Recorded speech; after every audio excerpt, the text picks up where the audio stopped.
வணக்கம் மக்களே, இன்னைக்கு நாம இந்தியாவுல மகாராஷ்டிராவுல நடந்த ஒரு உண்மை சம்பவத்தை தழுவி எடுக்கப்பட்ட வெல்கம் ஹோம்ங்கிற படத்தை தான் பார்க்க போறோம். ஆரம்பத்திலேயே சொல்லிடுறேன், இந்த படம் ரொம்ப டிஸ்டர்பிங்கா இருக்கும். அதுவும் இந்தியாவுல நடந்த உண்மை சம்பவம்னு தெரிய வரும்போது இன்னமும் டிஸ்டர்பிங்கா இருந்துச்சு. உண்மையிலேயே நம்ம ஊர்ல கூட இப்படி நடக்குமான்னு ரொம்ப பதட்டமா இருந்துச்சு. இந்த வீடியோவை சின்ன பசங்க கண்டிப்பா பார்க்காதீங்க. டிஸ்டர்பிங்கான படங்கள் பார்க்க பிடிக்காதவங்களும் இந்த படத்தை தவிர்க்கிறது நல்லது. மறக்காம ஹெட்செட் போட்டு கேளுங்க.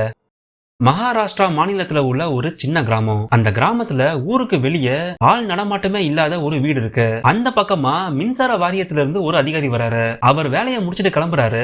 ஆனா குடிக்க தண்ணி இல்ல. அதனால தண்ணி கேட்டு பக்கத்துல இருக்கிற ஒரு வீட்டுக்கு போறாரு. அந்த வீடு பார்க்கவே பாலடைஞ்சு யாருமே இல்லாத மாதிரி இருக்கு. கதவை தட்டி வீட்டுல உள்ள ஆளை கூப்பிடுறாரு. அப்ப ஒரு வயசான கிழவி கதவை திறக்கிறா.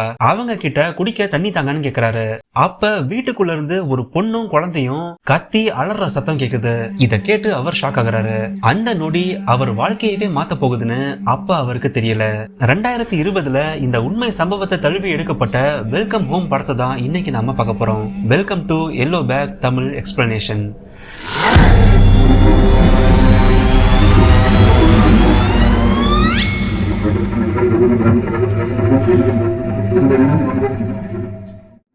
இவதான் அனுஜா. அனுஜா ரொம்ப தைரியமான பொண்ணு. வாழ்க்கையில பெருசா சாதிக்கணும்னு ரொம்ப துணிச்சலா இருப்பா. வெளியூர்ல இருந்து இங்க ஆசிரியரா வேலை பார்க்க வந்திருக்கா. இதுக்கு அவங்க வீட்டுல பெரிய எதிர்ப்பு. ஆனா அதையெல்லாம் கடந்து தனக்குன்னு ஒரு வேலை வேணும்னு துணிச்சலா இங்க வேலை பார்க்கறா. அனுஜாவுக்கு ரொம்ப வருஷமா மாப்பிள்ளை தேடி இப்பதான் நிச்சயம் முடிவாகிருக்கு. ஆனா அவளை கெட்டிக்க போறவனுக்கும் அனுஜா வேலை பார்க்கறது சுத்தமா பிடிக்கல. அடிக்கடி கால் பண்ணி, நீ வேலை பார்க்கறது எங்க அம்மாக்கு சுத்தமா பிடிக்கல, நான் எவ்வளவு சொல்லியும் நீ கேட்க மாட்டேங்கிற, உடனே வேலையை விட்டுட்டு ஊருக்கு வான்னு சொல்லுவான். ஆனா அனுஜாவால வேலையை விட முடியல. அவ அப்பாவும் போன் பண்ணி, இத்தனை வருஷமா உனக்கு மாப்பிளையே கிடைக்கல, உனக்கு கல்யாணம் ஆகணும்னா வேலையை விட்டுட்டு ஒழுங்கா வான்னு திட்டுவாரு. இவ்வளவு பிரச்சனைக்கு நடுவுல அனுஜா துணிச்சலா தனியா தங்கி வேலை பார்த்துட்டு இருக்கா. ஒரு நாள் மக்கள் தொகை கணக்கெடுக்க அவளுக்கு உத்தரவு வருது. அவ கூட வேலை பார்க்கிற இன்னொரு ஆண் ஆசிரியர் கூட மக்கள் தொகை கணக்கெடுக்க போக சொல்றாங்க. ஆனா அனுஜா போக தயங்குறா. ஏன்னா அந்த ஆளு எப்பயும் பொண்ணுங்க பின்னாடி தான் சுத்துவான். அதனால அனுஜா வேற ஒரு ஆசிரியரை போட சொல்றா. கடைசியா அனுஜாவையும் அவ கூட வேலை செய்யற நேஹாவையும் ஒன்னா சென்சஸ் எடுக்க அனுப்புறாங்க. ரெண்டு பேரும் ஊர் முழுக்க சென்சஸ் எடுக்க ஆரம்பிக்கிறாங்க. அங்க உள்ள கிராமம்லாம் வளர்ச்சி அடையாம ரொம்ப பின்தங்கி இருக்கு. அங்க போன் சிக்னல் கூட சரியா கிடைக்காது. அங்க இருக்கிற எல்லா வீட்டுக்கும் போய் கணக்கெடுப்பு எடுக்கிறாங்க. இப்ப ஒரு வீடு மட்டும் பாக்கி இருக்கு. அந்த வீடு ஊருக்கு வெளியே இருக்கு. அதனால ரெண்டு பேரும் அந்த வீட்டை தேடி போறாங்க. காட்டு வழியா ரொம்ப தூரம் வராங்க. அங்க பாதையும் இல்ல. அந்த வீடு எங்க இருக்குன்னு கூட அவங்களுக்கு தெரியல. அப்ப நேஹா, நாம இப்படியே திரும்பி போகலாம், கேட்டா அந்த வீடு பூட்டி இருந்துச்சு, அதனால சென்சஸ் எடுக்கலன்னு சொல்லி சமாளிக்கலாம்னு சொல்றா. அதுக்கு அனுஜா, இவ்வளவு தூரம் வந்துட்டோம், இன்னும் கொஞ்சம் தூரம் போய் பாப்போம்னு சொல்றா. ரெண்டு பேரும் ரொம்ப தூரம் கடந்து வராங்க. கடைசியா அந்த வீட்டை பாக்குறாங்க. அந்த வீடே அமைதியா எந்த சத்தமும் இல்லாம இருக்கு. ரெண்டு பேரும் தயங்கிட்டு வீட்டு வாசல் கிட்ட யாராச்சும் இருக்கீங்களான்னு கேக்குறாங்க. அப்ப ஒரு பொண்ணு மெதுவா கதவு கிட்ட வரா. நாங்க சென்சஸ் எடுக்க வந்திருக்கோம்னு சொல்லிட்டு இருக்காங்க. அப்ப பயங்கரமா மழை பெய்யுது. அதனால நாங்க வீட்டுக்குள்ள வரோம்னு சொல்லி அவங்களே கதவு திறந்து வீட்டுக்குள்ள போறாங்க. அங்க இருக்கிற பொண்ணு குழந்தை உண்டாயிருக்கா. ரொம்ப அமைதியா இருக்கா. வீட்டுக்குள்ள உட்கார்ந்து அந்த பொண்ணு கிட்ட கேள்வி கேக்குறாங்க. ஆனா அந்த பொண்ணு ரொம்ப பயந்து எதுக்கும் சரியா பதில் சொல்லாம இருக்கா. அனுஜா அந்த பொண்ணு கிட்ட, உங்க வீட்டுல மொத்தம் எத்தனை பேர் இருக்காங்கன்னு கேக்குறா. அதுக்கு அந்த பொண்ணு, என்னோட பேரு பிரேமா, நான், அம்மா, அவரு கூட போலாவும் இருக்கான்னு சொல்றா. அதுக்கு அனுஜா, அவருனா யாரு, உங்க கணவரா, அவர் இப்போ வீட்டுல இல்லையா, இதான் உங்களுக்கு முதல் குழந்தையான்னு கேக்குறா. அதுக்கு பிரேமா, எனக்கு நிறைய குழந்தை பிறந்திருக்குன்னு சொல்றா. அனுஜா அதுக்கு, அந்த குழந்தைங்க எங்கன்னு கேக்குறா. அதுக்கு பிரேமா, குழந்தைங்களா, அது பிறக்கும் உடனே செத்துணும்னு சொல்றா. இத கேட்டதும் அனுஜா அதிர்ந்து போறா. அப்பதான் கவனிக்கிறா, பிரேமா உடம்பு முழுக்க நிறைய காயங்களும் தழும்புகளும் இருக்கு. அப்ப அங்க அந்த வீட்டு கிளவி வரா. யார் நீங்க, இங்க என்ன பண்றீங்கன்னு கேக்குறா. அனுஜா உடனே, நாங்க சென்சஸ் எடுக்க வந்தோம், வந்த வேலை முடிஞ்சிருச்சு, நாங்க கிளம்புறோம்னு கிளம்புறா. அனுஜா இப்போ கொலை நடுங்கி போயிருக்கா. ரெண்டு பேரும் பதறி போய் வேக வேகமா வீட்டை விட்டு வராங்க. அப்ப அனுஜா, நீ உன்னை கவனிச்சியா, அந்த பொண்ணு உடம்பு முழுக்க காயமா இருக்கு, எனக்கு என்னவோ சந்தேகமா இருக்கு, அந்த பொண்ண அவ புருஷனும் மாமியாரும் சேர்ந்து ரொம்ப கொடுமைப்படுத்துறாங்கன்னு நினைக்கிறேன்னு சொல்றா. அதுக்கு நேஹா, நமக்கும் அதுக்கும் சம்பந்தம் இல்ல, உடனே இங்க இருந்து கிளம்புவோம்னு சொல்றா. வண்டி எடுத்து கிளம்புறாங்க. அப்ப ஒருத்தன் வீட்டுக்கு வரான். இவங்க 2 பேரையும் உத்து பாக்குறான். அவன் பாக்குற பார்வையே சரியில்லை. 2 பேரும் உடனே வண்டி எடுத்துட்டு கிளம்புறாங்க. நேரா ஸ்கூலுக்கு போறாங்க. இவங்க வர்றதுக்கு ரொம்ப நேரம் ஆச்சு. அதனால நேஹாவோட அண்ணன் அவளை தேடி பள்ளிக்கூடத்துக்கு வந்திருக்கான். இவ்வளவு நேரம் நீ எங்க போன? உன்னை வேலைக்கு விட்டதே தப்பு. இனிமேல் நீ லேட்டா வந்தா காலை உடைச்சு வீட்டுல வச்சிருவேன்னு பயங்கரமா திட்டுறான்.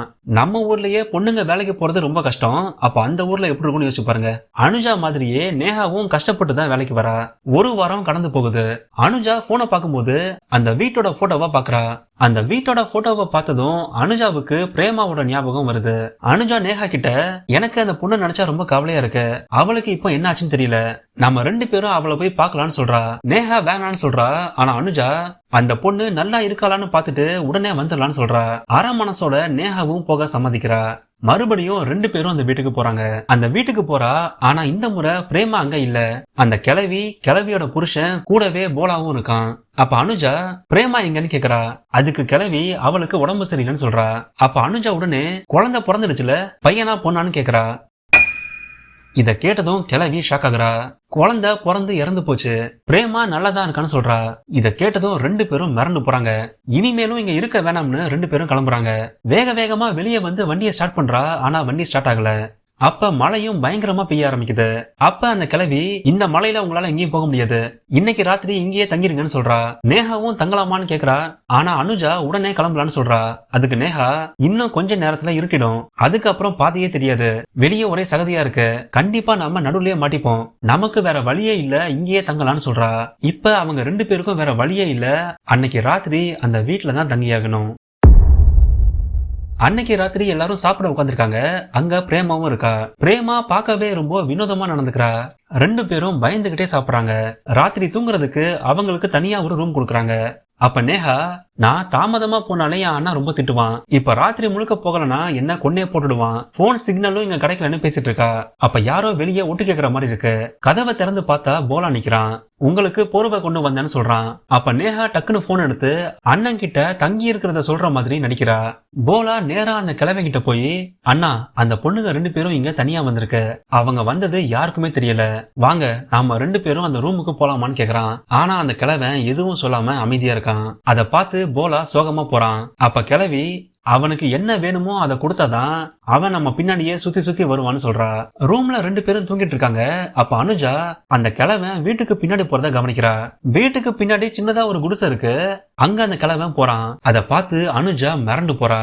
நேஹா கிட்ட, இனிமேல் இங்க இருந்த ஆபத்து, உடனே இங்க இருந்து கிளம்பணும்னு சொல்றா. நேஹா என்னாச்சுன்னு கேட்க, அதுக்கு அனுஜா, அந்த குடிசைக்குள்ள ஒரு பணத்தை பார்த்தேன்னு சொல்றா. இத கேட்டு நேஹா மிரண்டு போறா. உடனே இங்க இருந்து ஓடி போனோம்னு முடிவெடுக்கிறாங்க.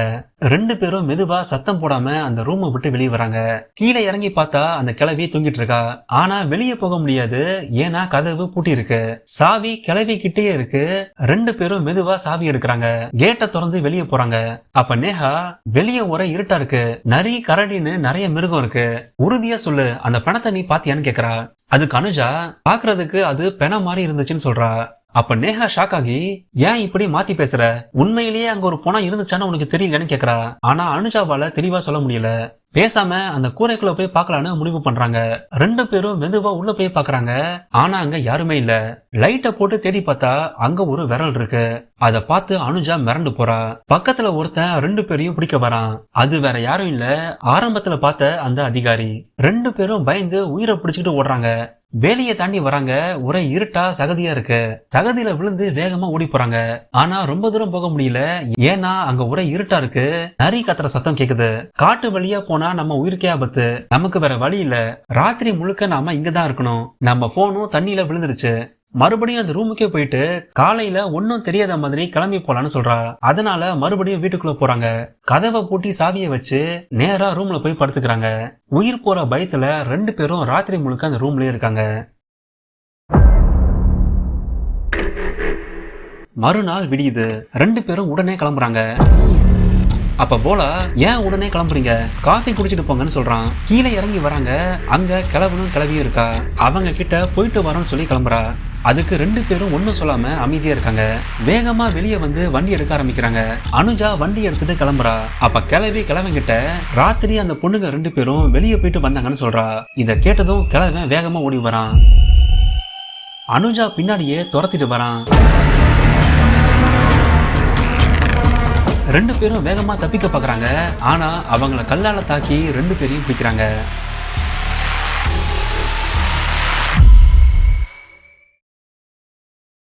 முழிச்சு பார்த்தா ரெண்டு பேரும் ஒரு ரூம்ல இருக்காங்க.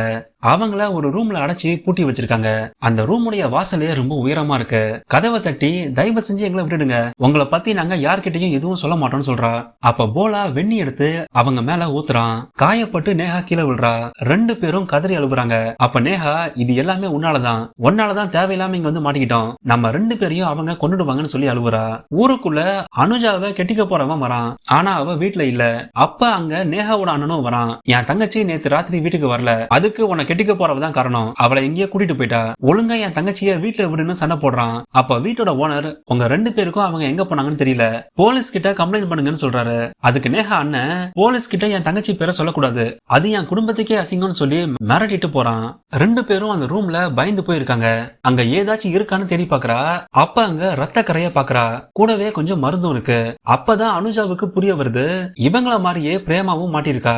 அவளை ஒரு அடிமையா பயன்படுத்துறாங்க. அதனால அவளுக்கு நிறைய குழந்தை பிறந்திருக்கு. இங்க வச்சு பிரசவம் பார்த்து கொண்டு இருக்காங்கன்னு தெரிய வருது. இதே மாதிரிதான் நம்மளுக்கும் நடக்க போகுதுன்னு ரெண்டு பேரும் கொலை நடுங்கி இருக்காங்க.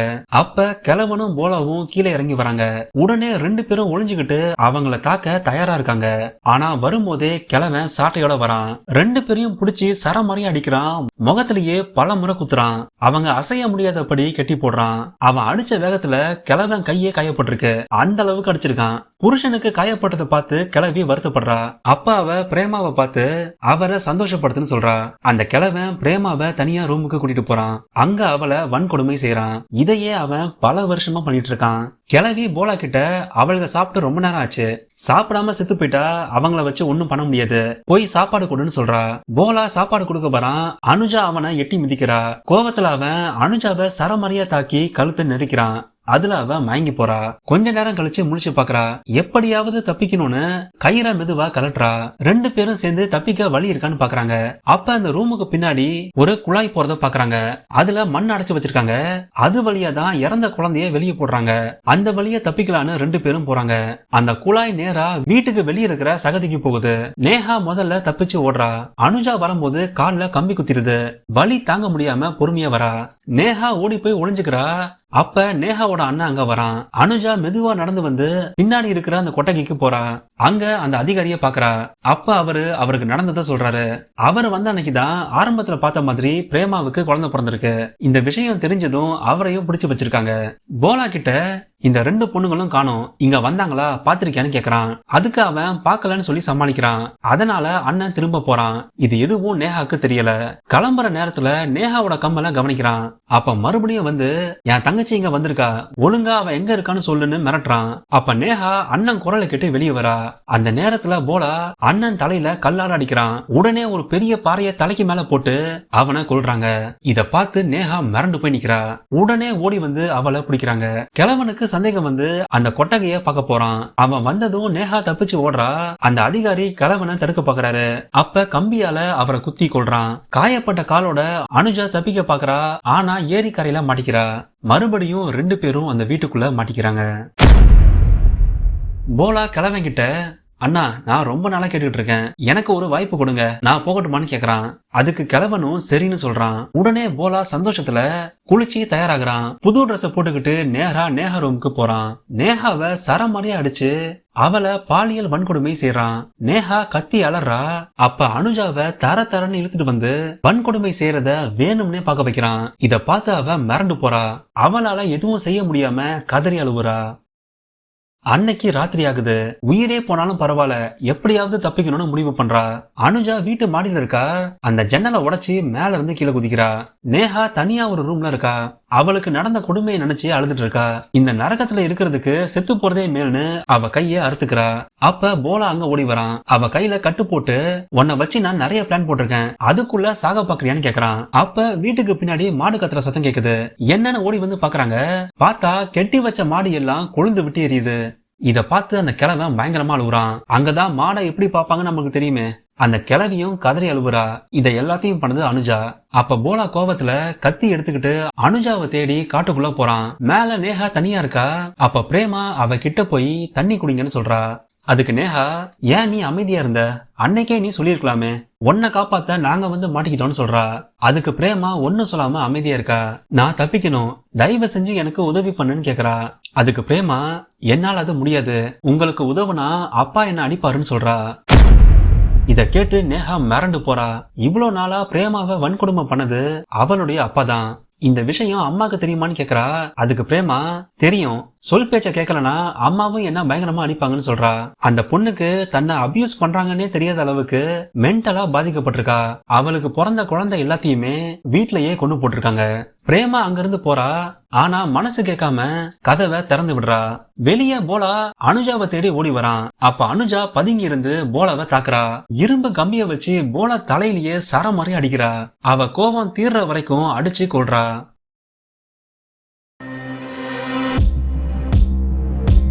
மறுநாள் விடியுது.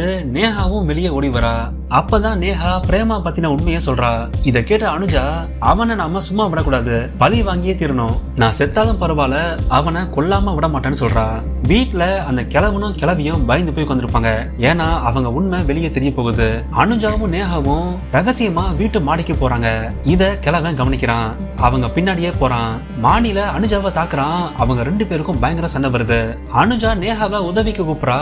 ஆனா அவ பயந்து போய் உட்காந்துருக்கா. அப்ப அந்த கிழவி மேல வரா. கத்தி எடுத்து நேஹாவை வெட்ட வரா. பயந்து போன நேஹா அருவாளால அந்த கிழவி கழுத்திலேயே வெட்டுறா. மேல அனுஜா அந்த கிழவனை சரமரியா தாக்குறா. இரும்பு ராடால அவ மண்டைய உடைச்சு மேல இருந்து கீழே தள்ளி விடுறா. அதோட விடல, மறுபடியும் அருவாளால சரமரியா வெட்டி கொள்றா. கடைசியா 2 பேரும் அந்த வீட்டை விட்டு தப்பிக்கிறாங்க. மேல பிரேமா இன்னமும் அந்த வீட்டுல தான் இருக்கா. சின்ன வயசுல இருந்து கொடுமைகளை அனுபவிச்சு மனநல பாதிக்கப்பட்டு இருக்கா. அவளையும் காப்பாத்தி கூட்டிட்டு போறாங்க. இந்த குடும்பம் 20 வருஷமா இங்க வாழ்ந்திருக்காங்க. மொத்தம் 13 பேரை கொண்டு இருக்காங்க. இதுல பிரேமாவுக்கு 8 குழந்தை பிறந்திருக்கு. அதுல 7 குழந்தைய கொண்டு இருக்காங்க. ஒரு குழந்தை கருவிலே கலைஞ்சிருச்சு. இவங்க கிட்ட உயிரோட தப்பிச்ச முதல் ஆள் அனுஜாவும் நேஹாவும் மட்டும்தான். இது மகாராஷ்டிரால நடந்த உண்மை சம்பவம். இதுல பாதிக்கப்பட்ட பெண்கள் இன்னும் உயிரோட இருக்காங்க. அவங்க பாதுகாப்புக்காக அவங்க ஐடென்டிட்டிய வெளியே சொல்லாம படத்தை முடிச்சிருப்பாங்க. இந்த படம் பார்க்கும்போது எனக்கு ரொம்ப டிஸ்டர்பிங்கா இருந்துச்சு. இந்த மாதிரி மனசை பாதிக்கிற படங்களை பார்க்கணுமான்னு கண்டிப்பா ஒரு கேள்வி வரும். இதுக்கு பதில் விழிப்புணர்வுக்காகவாச்சு இந்த மாதிரி படங்களையும் செய்திகளையும் படிச்சுதான் ஆக வேண்டியது இருக்கு.